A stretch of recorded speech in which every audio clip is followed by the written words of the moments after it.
আলোক বিজ্ঞানের আগের যে দুটো ক্লাস তোমাদেরকে নিয়েছি, একটা আলোক বিজ্ঞানের সাধারণ ধারণা সম্পর্কে নিয়েছি, আর আগের ক্লাসটাতে কি করেছি, প্রতিফলনের যে সমস্ত সূত্রগুলো আছে সেই সূত্রগুলো সম্পর্কে আমরা বিস্তারিতভাবে জেনেছি।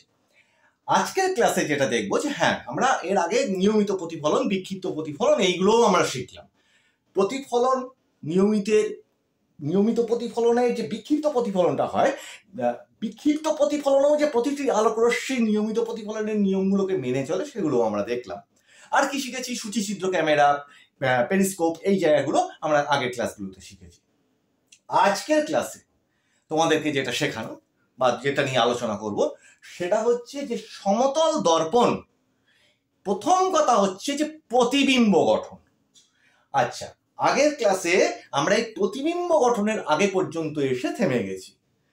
প্রতিবিম্ব গঠন যখন আমরা সমতল দর্পণ এটা শিখব, তারপর আমরা যাব উত্তল দর্পণ, অবতল দর্পণ, উত্তল লেন্স, অবতল লেন্স, এবং এর আগে যেটা এই যে প্রতিফলনের পরের অংশে যেটা যাব, দর্পণটা তো প্রতিফলনের অংশে যাবে, কিন্তু যখন আমরা লেন্সের আগে যাব তার আগে শিখতে হবে আমাদেরকে আর একটা জিনিস, সেটা হচ্ছে প্রতিসরণ, যেগুলো তোমাদের পরবর্তীতে কোর্সে আছে।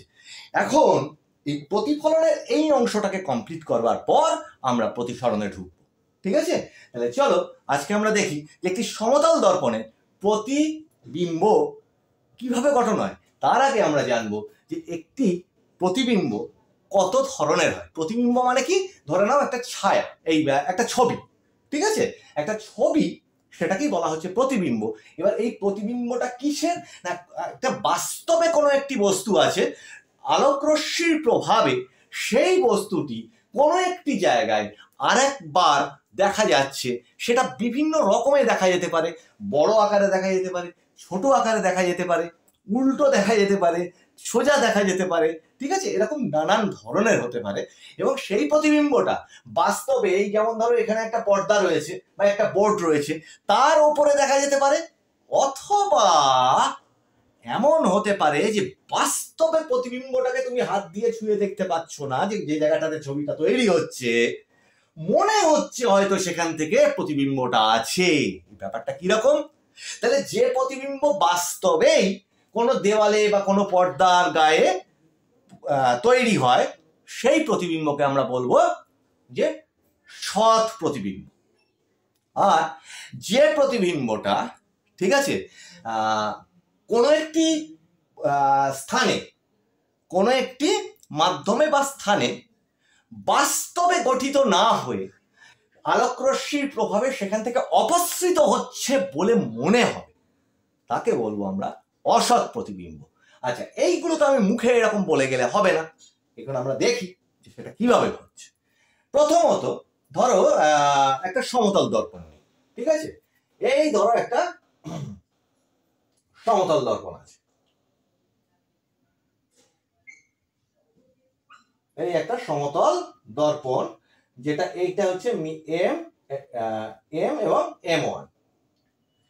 আচ্ছা, এইখানে একটা ধরো আলোক উৎস আছে হোক, বা একটা বস্তু আছে, ঠিক আছে, তাহলে এখান থেকে একটি আলোক রশ্মি এই সমতল দর্পণের উপরে এসে পড়ছে, যেটাকে বলা হচ্ছে আপতিত আলোক রশ্মি। ঠিক আছে, এই আপতিত আলোক রশ্মি, যখন তোমরা তো প্রতিফলনের সময় শিখিয়েছি, এই আপতিত আলোক রশ্মি এখান থেকে দর্পণে আপতন বিন্দুতে প্রতিফলিত হয়ে গেল, এটা মিটলো। তাহলে এখানে আমরা তো এও শিখেছি, এখানে অবিলম্ব টানা, ঠিক আছে, এটাও আমরা শিখেছি যে একটি সরল রেখা 90 ডিগ্রিতে এখানটাতে অঙ্কন করলে সেটাকে বলা হচ্ছে অবিলম্ব, এটাও আমরা শিখেছি। তাহলে এই যে দর্পণের এই পিঠটাতে ধরো চকচকে পিঠ, আর এই পিঠটা পিছনের পিঠটা, যেটা আমি এই চিহ্ন দিয়ে দেখাচ্ছি, তাহলে এটা যদি এখান থেকে এরকম ফিরেই গেল, আলোক রশ্মিটা সবসময় আলোক রশ্মিতে কি দেবে, যে অভিমুখে সেই আলোক রশ্মিটা যাচ্ছে সেটাকে সবসময় তীর চিহ্ন দিয়ে বোঝাবে, তাহলে তোমাদের ছবি আঁকাও কখনো ভুল হবে না, নিজেদের বুঝতেও কখনো অসুবিধা হবে না। এবার এই আলোক রশ্মি এইখান থেকে কিন্তু আর একটা আলোক রশ্মি এখানে সরাসরি এসে পড়ছে। যদি এটাকে একটু বাড়িয়ে দিই, দর্পণটা ধরো এই এত দূর পর্যন্ত আছে, ঠিক আছে, এখান থেকে আর একটা আলোক রশ্মি এই যদি সরাসরি ভাবে যায়,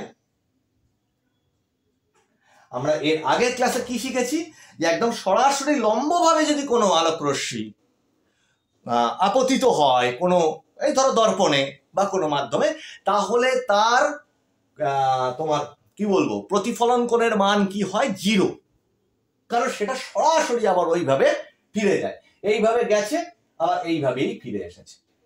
ঠিক আছে, তাহলে এবার দেখ, যদি এই দর্পণের এই যে আলোক রশ্মিটা আছে এটাকে যদি এই দিকে কল্পনা বশত এরকম বাড়িয়ে দিই,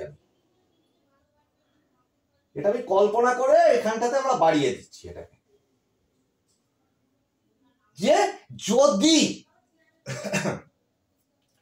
এই যে তোমার রশ্মিটা এটা যদি বাস্তবে ওই দিকে যেতে পারতো, তাহলে এখানে দিলাম, ওখানে বাড়িয়ে দিলাম, আর এই রশ্মিটাকেও এদিক থেকে এখানে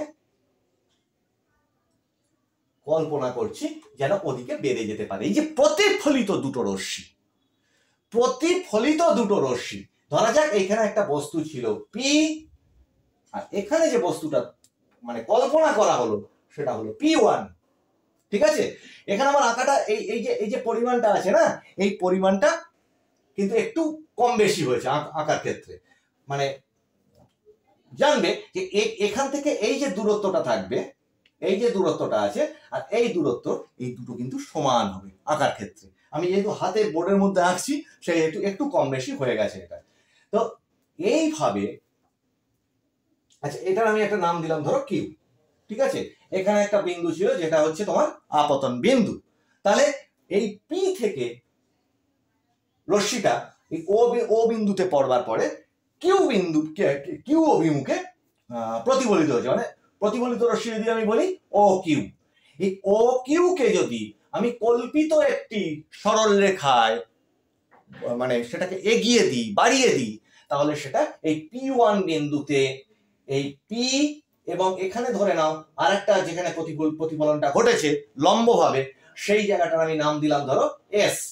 এই পি এবং এস এটাকে যখন বাড়িয়ে দিচ্ছি তাহলে এস P1, এই দুটো সরল রেখা এইখানটায় গিয়ে মিট করছে বা মিলিত হচ্ছে। তাহলে ওই বিন্দুটা হচ্ছে এই পি এর প্রতিবিম্ব, কিন্তু সেটা কি বাস্তবে আছে? না, বাস্তবে নেই তো সেটা। তখন এখান থেকে যদি দেখা হয়, এদিক থেকে যদি কেউ দেখে যে ওই পাশে মানে আয়নার মধ্যে কি রয়েছে, মনে হবে এইখান থেকে বস্তুটি প্রতিবিম্বটি অপসৃত হচ্ছে, মানে বাস্তবে নেই কিন্তু আলোক আলোক আলোক আলোক আলোক রশ্মিটি যেন ওখান থেকে ওই প্রতিবিম্বটি অপসৃত হচ্ছে বলে মনে হচ্ছে, বাস্তবে নেই ওখানটায়। ঠিক আছে, তাহলে এই হচ্ছে সমতল দর্পণে প্রতিবিম্বের গঠন। কিভাবে গঠনটা হলো, এবার এই সমতল দর্পণে যে প্রতিবিম্বটা গঠন হলো, এইখানে কিন্তু মাথায় রেখো, আমি না হয় আরেকবার তোমাদেরকে একটু ছোট করে এঁকে দেখিয়ে দিচ্ছি এই প্রতিবিম্বগুলো, এই সরি প্রতিফলনটা, যে দুটো জায়গা সমান হবে, দুটো দিক এই সমান হবে। ঠিক আছে, কিভাবে হবে? এইখানটা ধরো আমি আরেকটা ওই ছবিটাই আরেকটা ভালো করে এঁকে দেখিয়ে দিচ্ছি। এই যদি হয় জিনিসটা, তাহলে এই রেখাটাকে যদি আমি এক্সট্রা করে দিই, একটু বাড়িয়ে দিই এইভাবে, এটা যখন স্কেল ধরে আঁকা হবে তখন এটা একদম সুন্দরভাবে সমান হবে। এবার সমানটা কেন হবে সেটারও কিন্তু কারণ আছে, যে ঠিক আছে এখানে একটা অবিলম্ব আছে ধরো, এই কিন্তু হলো আসল এইটা সমান এটা হবে, এটা সমান এটা কেন হবে, এটা প্রশ্ন জাগতে পারে। তাহলে এখানে পুরো জায়গাগুলো যদি আমরা নাম দিয়ে দিই না, এটাকেও ধরো এইখানে এটাকে বর্ধন করা যেতে পারে, এই অবিলম্বটাকেও একটু এগিয়ে দিলাম। ঠিক আছে, এই ও বিন্দুটা তখন এখানটায় চলে এসেছে, তাহলে এখানে P1 আমি যা খুশি নাম দিতে পারি এগুলোর। ঠিক আছে, এখানে ধরো পড়েছে এস বিন্দুতে পড়েছে, আর এইখানে ধরো বর্ধিত হয়েছে কিউ। ঠিক আছে, আলোক সেদিক থেকে এসে এদিকে গেছে, আর এটা তো ওখানে তুমি বুঝতেই পারছো যে কিভাবে তোমার প্রতিবিম্বটা গঠন হলো।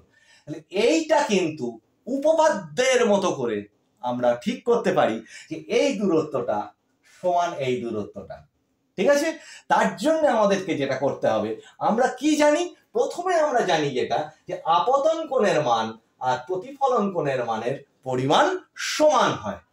ঠিক আছে, তাহলে কি হচ্ছে, এই অবিলম্ব এই ওপরটাকে যদি আমি টি হিসেবে দিই, তাহলে প্রথম হচ্ছে পিওটি, এই পিওটি কোণের মান মানে আপতন কোণের মান, ধরো এটা আই, এটা I1, ঠিক আছে, তাহলে এই পিওটি সমান তোমার হচ্ছে কিউওটি, এই দুটো মান সমান হলো। আচ্ছা, এটা গেল প্রথম অংশ। এইবার এখান থেকে তোমরা কি আর কিছু দেখতে পাচ্ছ? এই যে দুটো ত্রিভুজ তৈরি হয়েছে, খেয়াল করো, এই এখানে একটা ত্রিভুজ তৈরি হয়েছে, এটা এই পাশটায়, আর এ পাশটায় একটা ত্রিভুজ তৈরি হয়েছে। ঠিক আছে, তাহলে এই দুটো ত্রিভুজের এই যে OS, এটা হচ্ছে সাধারণ বাহু। তাহলে এই দুটো ত্রিভুজ কে কে না, পিওএস ত্রিভুজ এবং তোমার P1S ত্রিভুজ।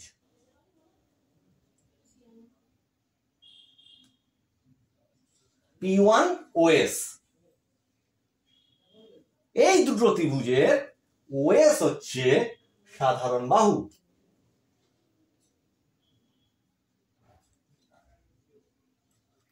আর কি পাচ্ছি?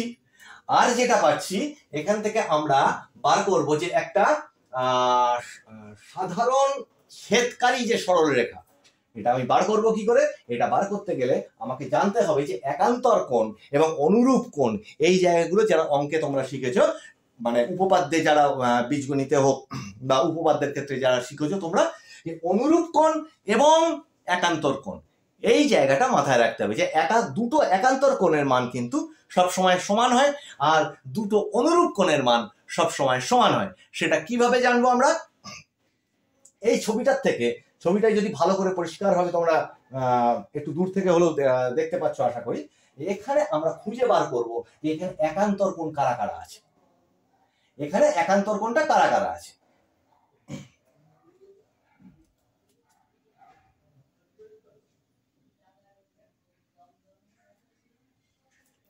তোমাদেরকে স্পষ্টভাবে এই ছবিটাকে একটু মুছে দিয়ে আর একবার করে স্পষ্ট একটু উল্টো ভাবে এঁকে তোমাদের দেখালে হয়তো জিনিসটা সুবিধা হবে।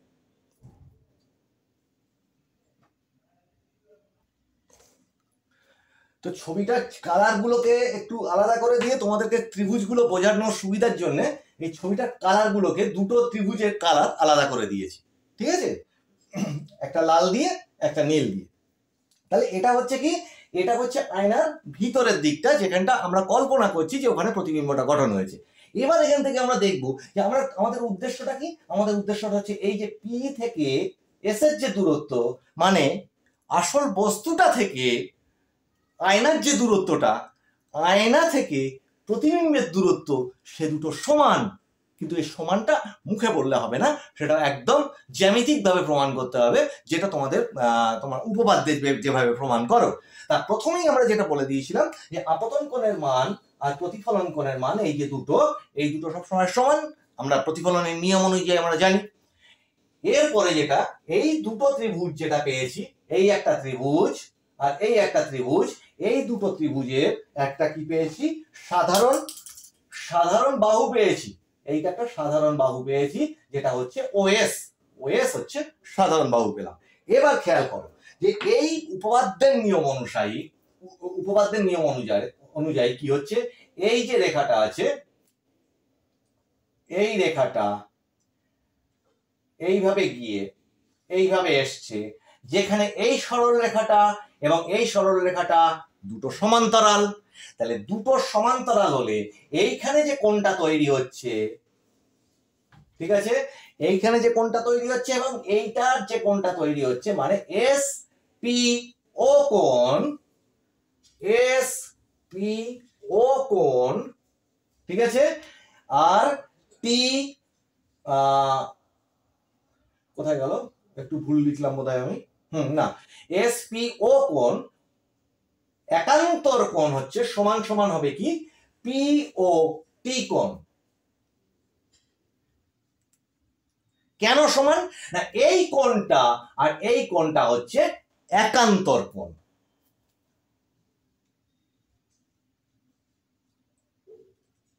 এই দুটো একান্তর কোণ হলো। আর আরেকটা জিনিস এই দুটোর থেকে দেখার আছে, সে দুটো কি? দেখো আলোক বিজ্ঞান যখন পড়বে না, এইরকম দেখে দেখে চারপাশকে মানে ছবিটা আঁকার পরে তার মধ্যে দেখে দেখে ভালো করে পড়বে, তাহলে দেখবে পুরো আঁকাটাও সহজ হয়ে যাবে, বোঝাটাও সহজ হয়ে যাবে, এবং তার যে ফর্মুলা থাকবে সেটা তো অবশ্যই সহজ হয়ে যাবে।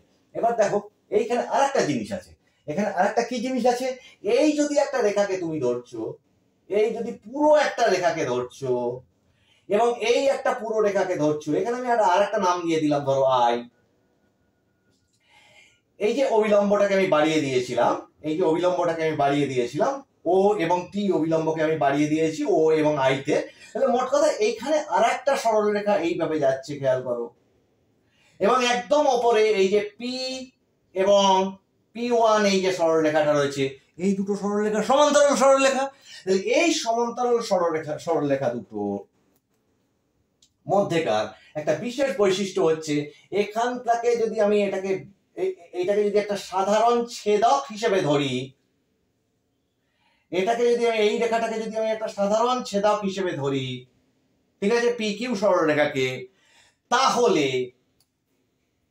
কি পাওয়া যাচ্ছে? এই যে কোণটা আর এই কোণটা হচ্ছে অনুরূপ কোণ। তাহলে কি জানছি আমরা? SPO কোণ, এই সরি SPO, এখানে P1 হবে, SPO কোণ সমান সমান TOQ কোণ। কেন? এরা অনুরূপ কোণ, এরা অনুরূপ কোণ। তাহলে এই পুরো বিষয়টার মধ্যে থেকে আমি কি পেলাম? যে এই যে কোণগুলো, এই কোণটা, এই যে কোণটা, এই কোণটা এর সাথে সমান, ঠিক আছে, আবার এই কোণটা, এই যে কোণটা এর সাথে সমান, কিন্তু সেই কোণ দুটো কোণ দুটো, একটা প্রতিফলন কোণ, এই একটা আপতন কোণ, আর একটা প্রতিফলন কোণ। তাহলে ও দুটো যদি সমান হয়, মানে এই কোণটা কি হচ্ছে? প্রতিফলন কোণের সঙ্গে সমান, আর এই কোণটা আপতন কোণের সঙ্গে সমান। তাহলে আবার আপতন কোণ আর প্রতিফলন কোণ দুটো সমান, তাহলে কি পাওয়া গেল? তাহলে পাওয়া গেল হচ্ছে এই যে কোণটা OPS কোণ বা SP1O কোণ, অতএব এটা লিখতেই পারি যে ও, এখানে আমরা কি লিখেছিলাম? আচ্ছা উল্টো দিক থেকে দেখি, SP1O কোণ, SP1O কোণ সমান সমান SPO কোণ। হয়ে গেল? তাহলে এই দুটো হবার পরে আমরা তো এটাও পাচ্ছি যে এইটা যদি সরলরেখা হয় এবং এইটাও যদি সরলরেখা, এর উপরে সরাসরি লম্বভাবে আপতিত হয়েছিল রশ্মিটা, সেটাকেই বর্ধিত করেছি, তাহলে এই দুটো কোণের মান, এটাও 90 ডিগ্রি, এটাও 90 ডিগ্রি, তাহলে এই দুটো কোণও সমান। তাহলে কি হচ্ছে যে এই দুটো কোণটা PSO কোণ, PSO কোণ সমান সমান কি হচ্ছে? P1SO কোণ।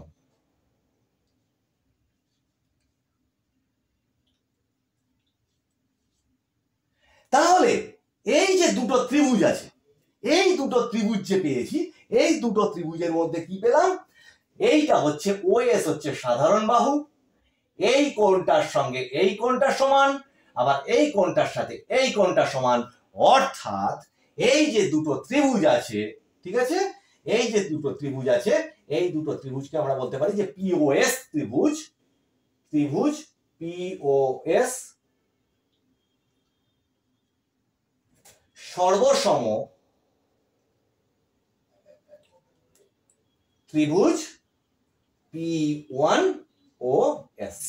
তাহলে দুটো ত্রিভুজ যদি সর্বসম হয়, তাহলে এই বাহুটাও সমান, এই বাহুটা হবে, এই বাহুটাও সমান এই বাহুটা হবে। ঠিক আছে, সেটা আমার বিচার্য বিষয় এই মুহূর্তে না।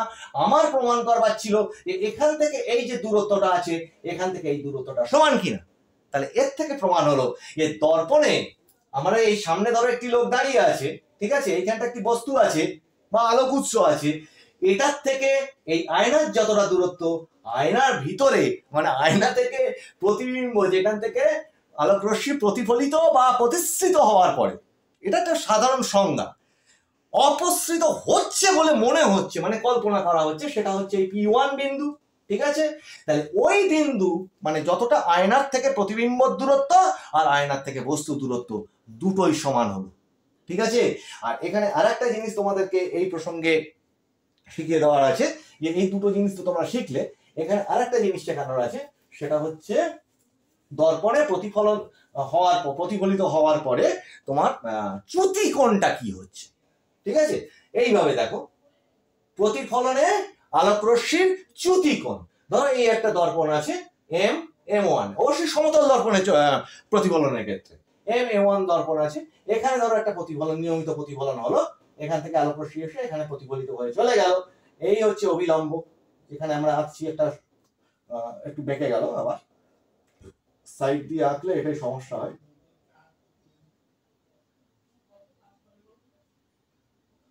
এটা ধরো অবিলম্ব, ও বিন্দুতে এখানে আপতন বিন্দু। ঠিক আছে, এই আলোক রশ্মিটা দিক থেকে এসেছে, এই আলোক রশ্মি প্রতিফলিত হয়ে এদিকে চলে গেছে, কিন্তু আচ্ছা এখানে লিখে নাও, এটা হচ্ছে প্রতিফলন কোণ, এই আপতন কোণ, এটা হচ্ছে প্রতিফলন কোণ।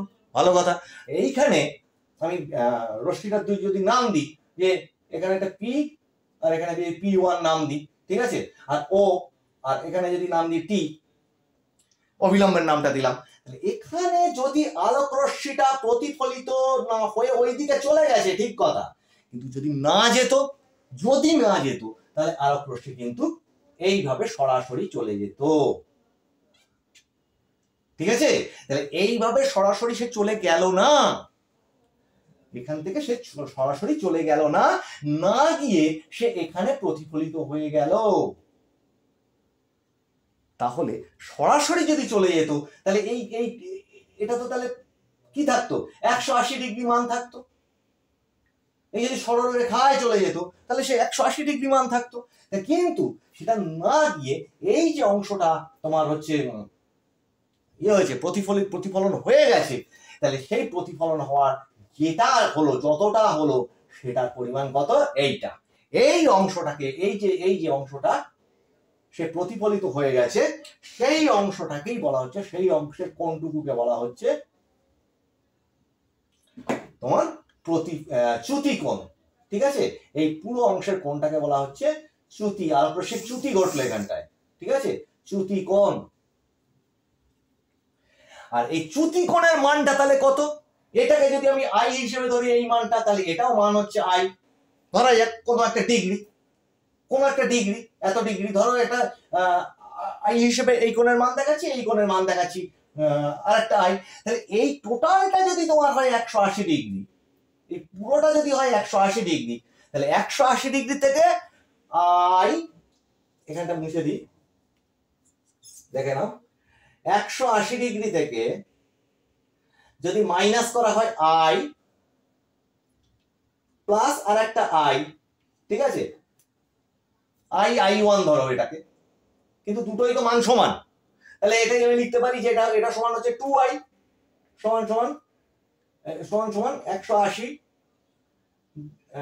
Degree minus 2i। ঠিক আছে, সমান যেটা বেরোবে সেটাই হচ্ছে তোমার এই চ্যুতি কোণের মান। তাহলে 180 ডিগ্রি মাইনাস আপতন কোণ প্লাস প্রতিফলন কোণ, মানে দুটো কোণের মান সমান, ওই দুটো বাদ দিয়ে দিলে আমার যেটা পড়ে থাকছে সেটাই হচ্ছে আলোক রশ্মি প্রতিফলনে, সমতল দর্পণে প্রতিফলনের পরে চ্যুতি কোণের মান।